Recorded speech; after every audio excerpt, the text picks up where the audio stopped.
انسان مختلف روحانی، باطنی، جسمانی بیماریوں میں انہوں نے احاطہ کیا ہوا ہے.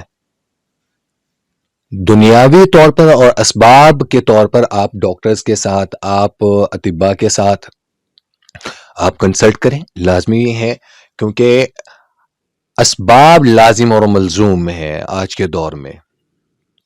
لیکن اللہ رب العزت کی ذات نے قرآن پاک میں فرمایا وَنُنَزِّلُ مِنَ الْقُرْآنِ مَا هُوَ شِفَاءٌ وَرَحْمَةٌ لِّلْمُؤْمِنِينَ.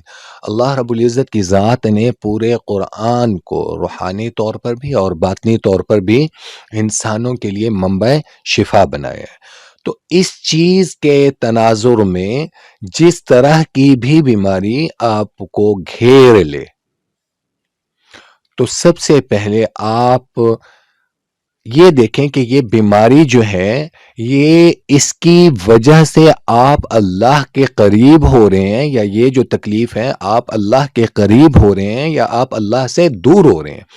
اگر تو آپ وہ بیماری یا وہ تکلیف آپ کو اللہ کے قریب لے کر جا رہی ہے، رجوع اللہ کی طرف لے کر جا رہی ہے، تو سمجھ لیجئے گا یہ اللہ کی طرف سے ایک آزمائش ہے.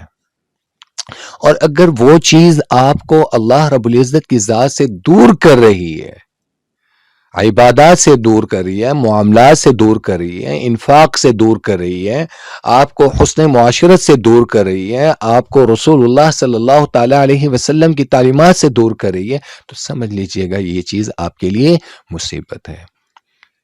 تو مختصر یہ کہ جب آپ کو کسی بھی طرح کی کوئی پرابلم، مصیبت، بیماری کی صورت میں گھیر لے، تو سب سے پہلے کوشش کریں کہ آپ استغفار کو معمول بنا لیں.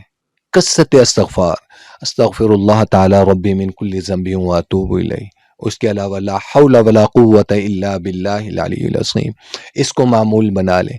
اور اس کے بعد سورۃ الفاتحہ کو معمول بنا لیں. چلتے پھرتے اٹھتے بیٹھتے آپ سورۃ الفاتحہ کو معمول بنا لیں.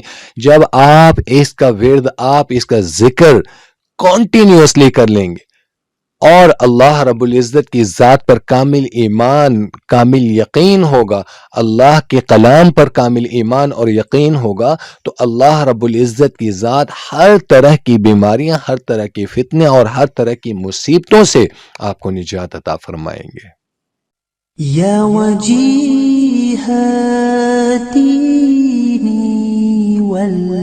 والکرامی وحلیف العلم والحکم